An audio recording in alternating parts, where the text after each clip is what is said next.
Le docteur Sanchez du CHU de Reims a décidé d'exécuter Vincent Lambert en cessant l'alimentation et l'hydratation. Et, pour être sûr de ne pas le louper, il va lui inoculer par voie intraveineuse une dose létale de mort à l'homme. Malgré les supplications de sa mère, malgré l'injonction de la plus haute instance de justice temporelle en la matière, le droit international de la personne handicapée de poursuivre les premiers soins.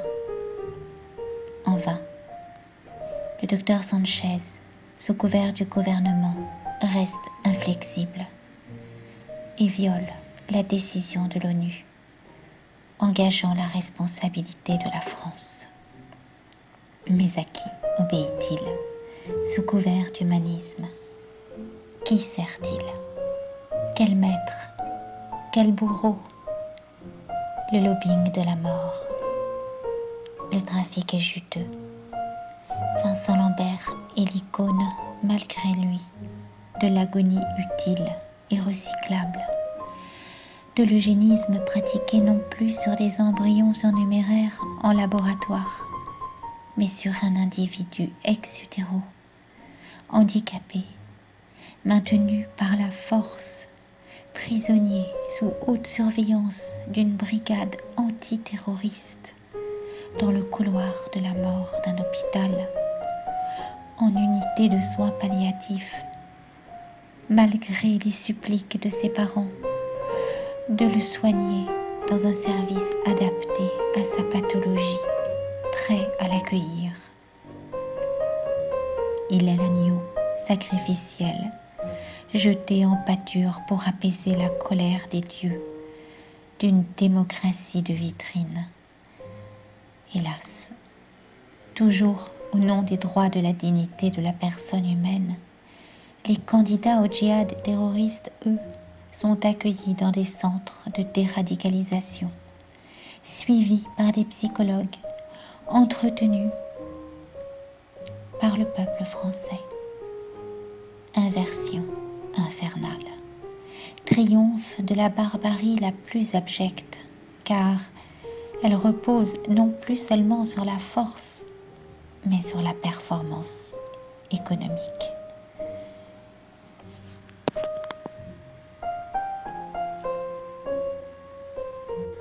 L'État n'est plus État de droit, sinon du droit du plus offrant, du plus violent. La morale de ce gouvernement, c'est « en marche ou crève ». Sa propagande appelle cela modernité. Mais l'enfer est toujours pavé de nobles intentions. Goebbels, dans son cynisme, justifiait l'élimination des Juifs, des Slaves, des homosexuels au nom de la pureté de la race.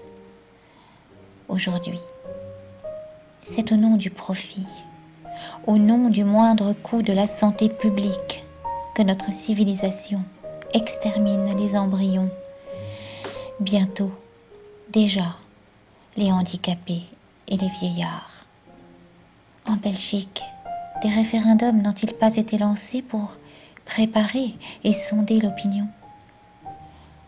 Oui, la préparer à effacer les personnes âgées au-dessus de 85 ans. Civilisation, qui te dit post-moderne, tu arrachas de ton cœur les épines de sa couronne. Civilisation, apostate de ton humanité car de ton roi, tu masques mal ta régression, celle d'un archaïsme vieux comme le péché des origines, vieux comme le diable, abomination sous l'œil de Dieu, abomination des sacrifices humains de retour sur l'autel des bals républicains, pédosatanisme, élimination des faibles, profanation de l'innocence crucifiée en pièces détachées aux cliniques du planning familial américain, le plan eugéniste et racialiste, ourdi par Madame Singer et le docteur Kinsey, s'accomplit.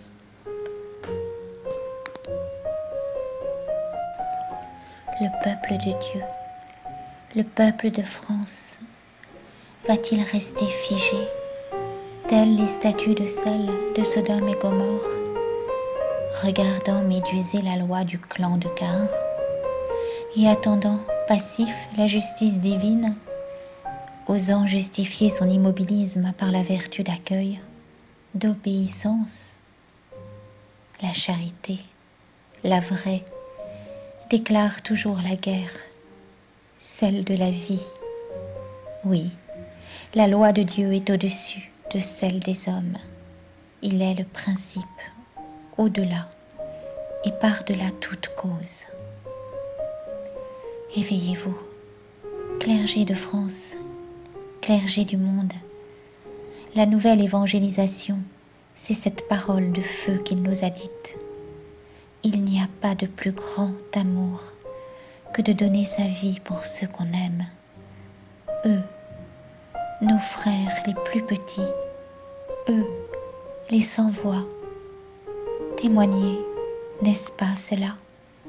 Rendre grâce au Dieu des armées de miséricorde. Ne jamais se soumettre au consensus de l'idole, en esclave du néant. La vérité n'a qu'un visage, celui de la Pietà debout au pied de la croix, recueillant l'enfant malade pour la résurrection. Debout avec nous, musulmans de France et du monde, debout avec nous pour notre bien-aimé Jésus, vous qui attendez, tendu vers l'horizon, son retour. Et debout pour Vincent, ô vous, tous les justes de la terre, à l'ombre sainte des patriarches, des sages, des saints et des prophètes. Résistons ensemble à cette maladie de la mort parée d'humanisme condescendant, à ce colonialisme de la pensée unique, à sa police et à ses délateurs. Que la prière d'une maman éplorée ne soit pas lettre aux abonnés absents.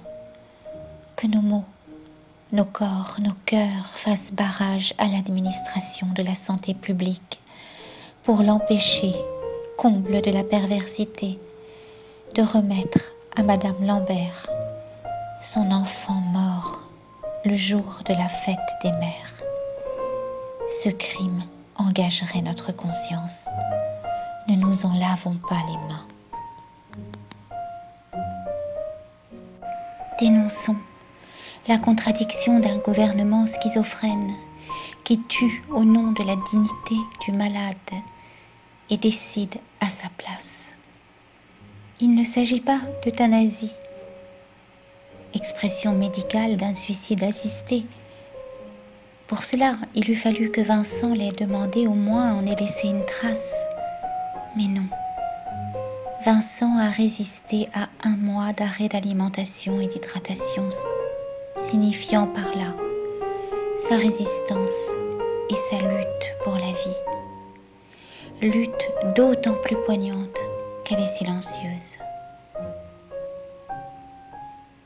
C'est donc un meurtre qui se prépare au CHU de Reims, une mise à mort et de sang-froid en toute licéité, comme dans les pires régimes totalitaires. Mais celui-ci n'avouera pas son nom, ni ses mobiles, car ils sont la honte de l'homme, la signature du pacte avec Mammon, avec Satan. Debout contre Lucifer et à genoux face à Dieu seul. Il est si grand.